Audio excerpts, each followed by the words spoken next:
Kenapa? Banten memiliki geografis yang sangat luar biasa sebagai penyangga ibu kota Jakarta. Harapan kami selalu bekerja sama dan selalu memberikan arahan kepada eksekutif bahwa kami sebagai legislatif mengingatkan, yuk kembangkanlah pantai Banten yang memiliki bentangan 650 kilometer. Kok dibiarkan? Harusnya menjadi kekayaan potensi.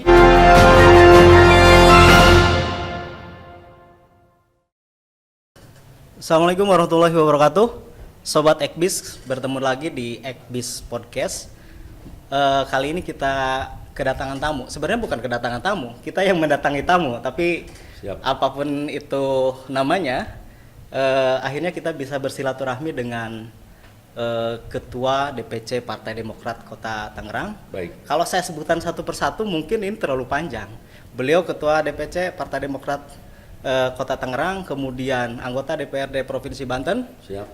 Anggota Komisi 3, dulu Komisi 1 Pak ya? Iya, Ketua Komisi. Saya tahu betul bahwa beliau Ketua Komisi 1 yang sangat vokal di DPRD Provinsi Banten. Kemudian beliau juga pengusaha. Dulu sempat sampai sekarang mungkin ya, pengusaha tahu tempe, pengusaha domba, kemudian sapi dan lain-lain. Banyak sekali usahanya. Nah, kali ini beliau akan berbagi cerita dengan kita, baik soal usahanya, kepartaian, maupun motivasi yang mungkin akan juga menambah pengalaman kita. Baik. Untuk belajar lebih banyak dari tokoh kita kali ini. Siap. Gimana kabarnya Pak? Masih puasa kan? Alhamdulillah, berkat bimbingan dan juga tuntunan Allah Subhanahu wa taala kami menjalankan sebagai umat beragama khususnya Islam, karena itu wajib bahwa puasa tidak boleh ditinggal selama kita sehat. Selama kita masih punya iman. Kalaupun ada dalam sebuah surat ya ayyuhalladzina amanu kutiba alaikumul, diwajibkan kepada kamu untuk berusaha sebagaimana orang-orang terdahulu sebelum kamu melaksanakan. Keren banget ini. Jadi semua harus puasa. Jadi jangan sampai aktivitas segala macam membuat kita melalaikan puasa. Bukan begitu Pak Ketua ya? Siap. Ini nih, kita masuk ke kerja komisi nih. Siap. Pak Ketua. Karena Pak Ketua sekarang di Komisi 3 yang memang rekan kerjanya Dinas Pariwisata, kemudian Bapenda dan lain-lain. Mungkin saya akan fokus ke soal pariwisata. Siap. Bagaimana Pak Ketua memandang potensi pariwisata di Provinsi Banten saat ini? Mas Rijal, saya sebagai wakil rakyat dan tadinya saya mitranya pemerintah semua. Karena saya dulu Ketua Komisi 1, sekarang partai memberikan tugas dan fungsi saya adalah di Komisi 3. Termasuk di dalamnya adalah aset daerah, mitra saya, badan pendapatan daerah, para wisata, juga termasuk perbankan Bank Jabar dan Bank Banten. Kalau bicara tentang mitra saya, salah satunya Dinas Pariwisata. Saya jujur sebagai wakil rakyat, sebagai orang Banten, prihatin terhadap kondisi yang ada. Belum pure pemerintah Banten dan masyarakat Banten bagaimana menggali potensi destinasi wisata yang ada di Banten. Padahal Banten ini kaya. Dan Banten banyak destinasi yang bisa dikembangkan yang akan menopang kepada pendapatan daerah yang berimplikasi kepada kesejahteraan rakyat nantinya sesuai dengan Undang-Undang Dasar 45 di muka 5, bumi, air dan kekayaan alam yang terkandung di dalamnya dikuasai harusnya oleh negara, termasuk destinasi usaha untuk kesejahteraan rakyat. Nah, kenapa prihatin? Pemerintah belum memberikan perhatian khusus terhadap pengembangan wisata. Padahal potensi wisata di Banten sangat luar biasa secara keseluruhan. Kenapa? Banten memiliki geografis yang sangat luar biasa sebagai penyangga ibu kota Jakarta, yang jelas APBD Provinsi DKI itu kurang lebih 80 triliun. Rakyatnya lebih sejahtera. Jarak jangkauan Jakarta ke pemerintahan Banten cuma 70-80 kilo. Sampai destinasi Anyer misalkan tidak jauh dari 120. Kenapa? potensinya banyak, ada Ujung Kulon, ya, ada juga Kota Pantai, Cibaliung, ada juga termasuk Pantai Carita, Anyer, dan ada yang terpenting di Banten, di Bandung saja, Jawa Barat, ada destinasi usaha dari Tahura, hutan raya.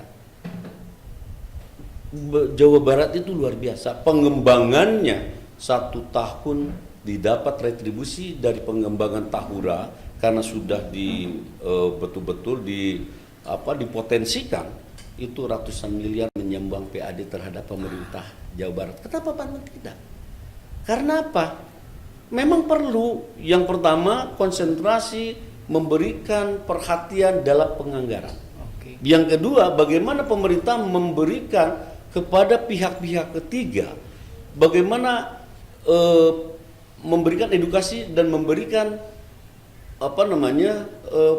penjelasan kepada pihak kita, bisa enggak sih saudara mengembangkan potensi destinasi di Banten yang begitu kaya dan begitu hebat dan memiliki potensial yang luar biasa, itu kurang promosinya termasuk. Makanya saya sering mengkritisi Tahura di Jawa Barat itu hanya kurang lebih tidak jauh 350 hektar ya, Juanda. Di Banten ini adalah kalau tidak salah itu 1670 hektar. Betul. Jauh. Potensinya luar biasa. Di sana ada air terjun, di sana ada hutannya yang pohon-pohonnya masih asli adalah di bibir pantai. Kenapa tidak bisa? Yang ada adalah niat yang kurang kuat. Padahal itu bisa menghasilkan luar biasa. Bekerja dengan pihak ketiga itu akan memberikan keuntungan. Ada di dalamnya adalah mempotensikan, tumbuh kembangkan usaha-usaha mikro, usaha-usaha UKM.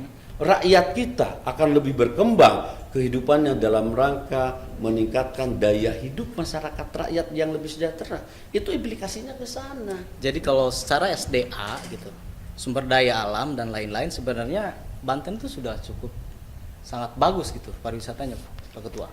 Banten ini memiliki kekayaan alam yang luar biasa. Tadi pengembangan wisata, sumber daya alamnya hebat. Termasuk kandungan mineral, kandungan logam, kandungan apa yang tidak ada di Banten. Oke. Ada semuanya. Cuma eksploitasinya belum maksimal, belum dikerjakan, belum dikerjasamakan dengan pihak-pihak lain, sehingga tidak memberikan kontribusi yang besar bagi masyarakat Banten dan pemerintah Banten. Oke. Apa yang tidak ada di sini? Emas, Cikotok, Ada. banyak tidak dipotensikan. Ya, yang namanya batu bara banyak di Banten.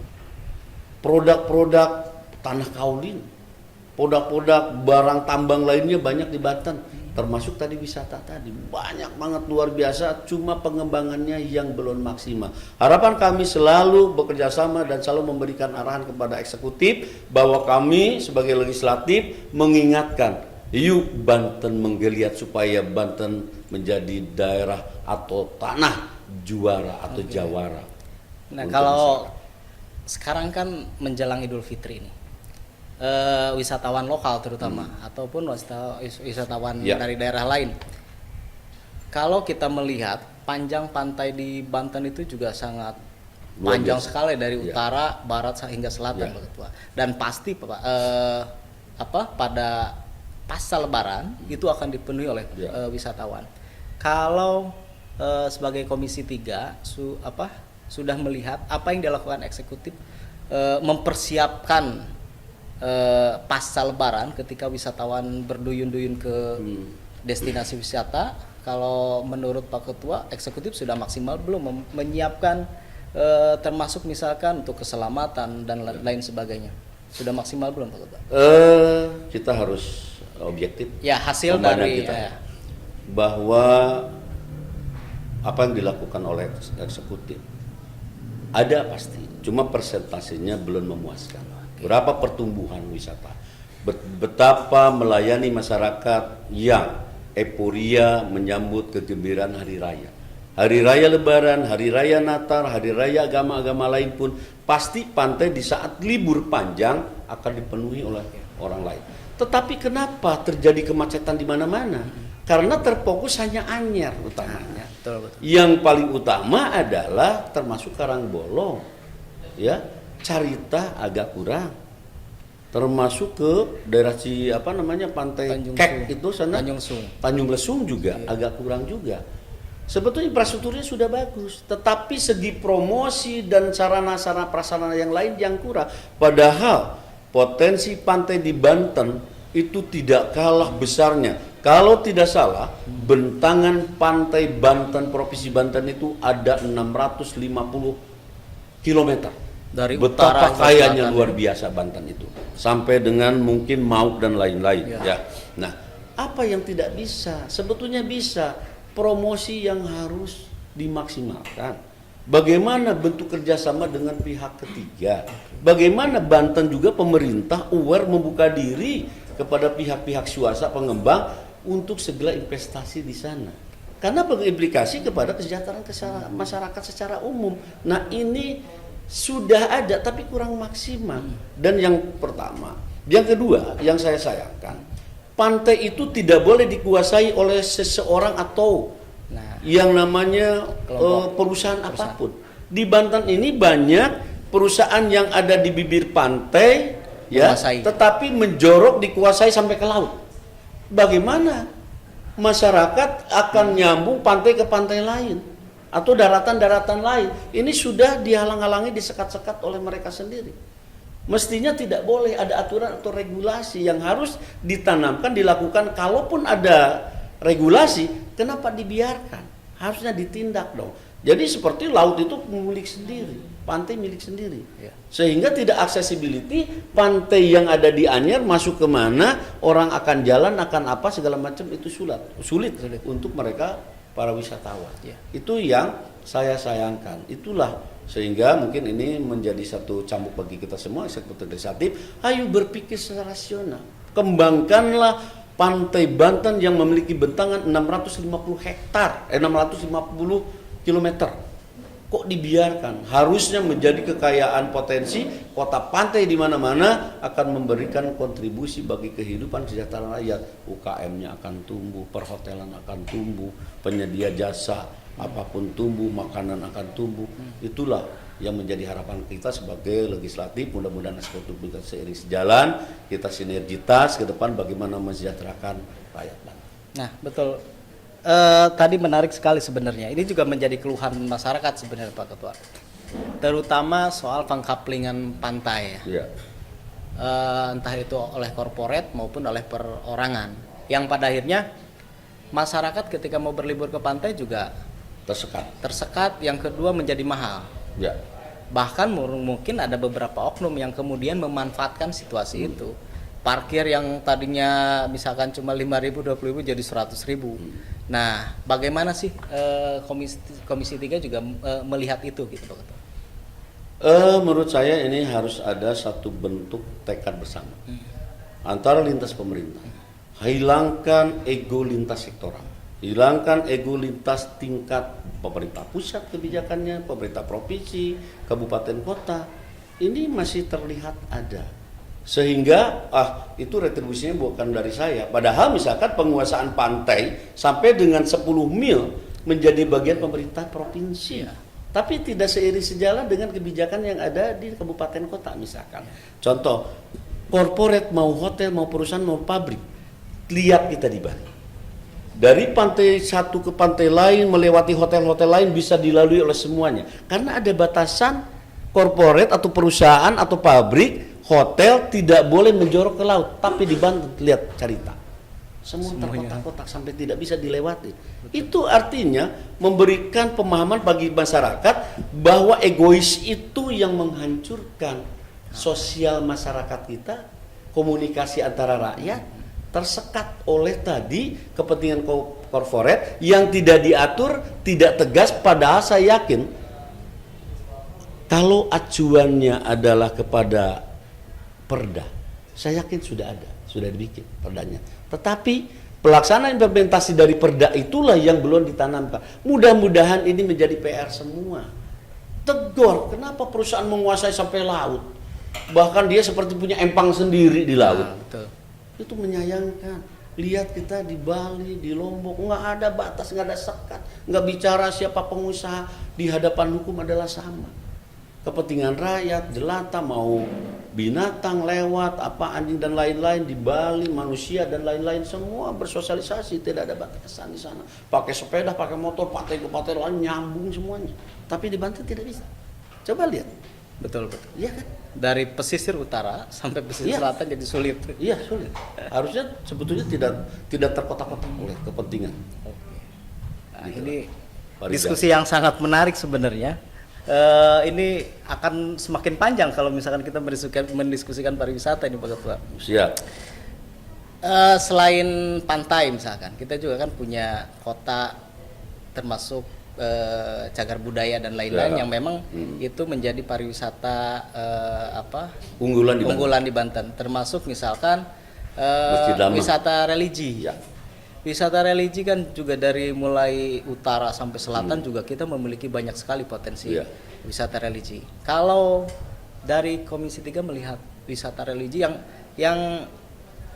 yang kita pastikan bahwa juga misalkan sebelum Ramadan orang berduyun-duyun Iya. wisata religi. Kemudian setelah Ramadan juga kita kan tidak hanya wisata alam, tidak hanya wisata hiburan semata, tapi juga wisata Iya. religi yang memang mungkin Betul. tingkat religius masyarakat Banten Siap. juga yang memang kebutuhan mereka untuk datang Iya. ke wisata religi. Kalau melihat Pak Ketua melihat itu gimana? Kami dari Komisi 3 karena memang satu yang kita pacu adalah bagaimana pengembangan wisata baik religi maupun alam. Oke. Yang kedua bahwa kami konsisten bahwa dari wisata itu akan menimbulkan retribusi yang menambah daya dorong kepada pendapatan daerah Oke. atau kepada kas daerah kan gitu. Nah kita bicara tentang wisata religi di Banten itu banyaknya bukan main.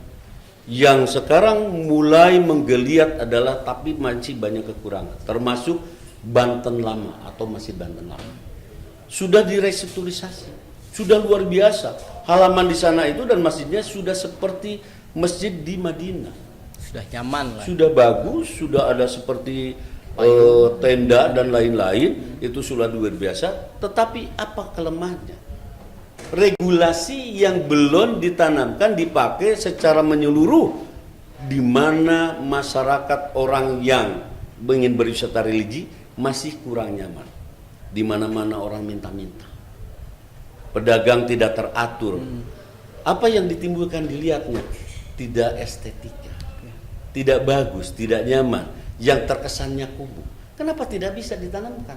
Sekalipun karakter masyarakat kita susah diatur, kalau ditanamkan dengan disiplin yang kuat, pasti harus bisa rubah dong.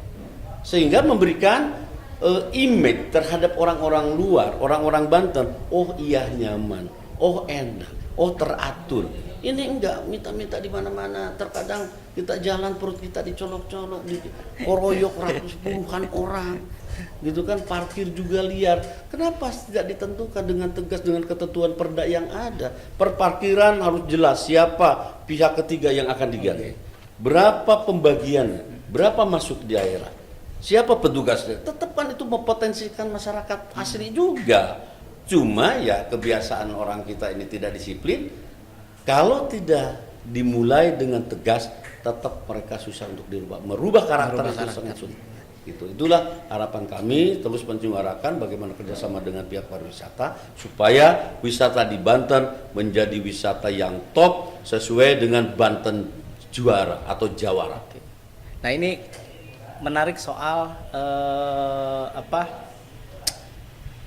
bahwa wisata itu adalah investasi yang sangat murah untuk menarik PAD. Betul. Kan begitu ya? Dari pengalaman Pak Ketua ketika misalkan setelah dibanding ke tempat-tempat lain, bahwa ternyata meskipun mereka memiliki sumber daya alam yang sangat minim, tapi ternyata PAD dari sektor itu sangat besar. Nah sebenarnya misalkan di Banten itu mestinya bisa melebihi daerah lain mungkin Pak Ketua. Harusnya kalau dipotensikan. Jadi bisa lebih menarik PAD lagi. Ya. Ya itu tadi berimplikasi kalau pengembangan wisatanya mendapat perhatian khusus dan kita siap juga untuk mendanai membangun semua infrastruktur, sarana prasarana di setiap pariwisata saya yakin akan memberikan kontribusi. Yang pertama pendapatan asli daerah.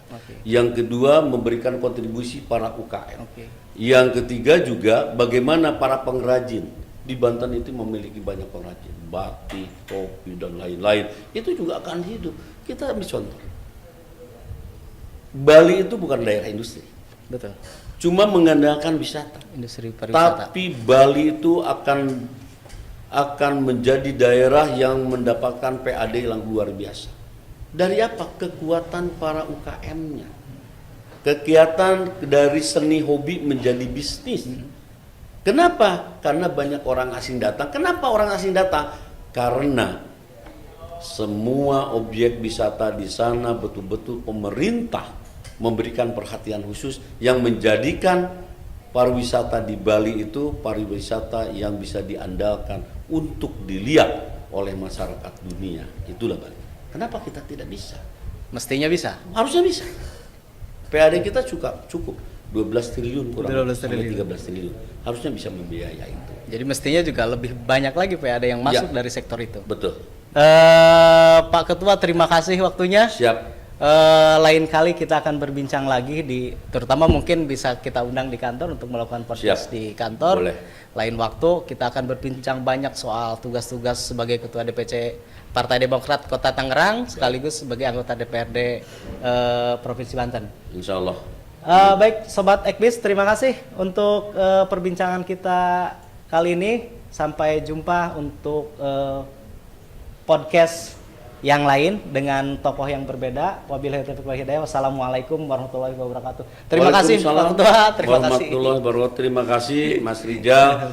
Saya nyapa sedikit masyarakat khususnya Tangerang dan Indonesia. Selamat menjalankan ibadah puasa di bulan Ramadan. Puasa bulan yang penuh magfirah, penuh ampunan, tentu keberkahan dan juga limpahan pahala untuk kita semua. Assalamualaikum warahmatullahi wabarakatuh. Oke.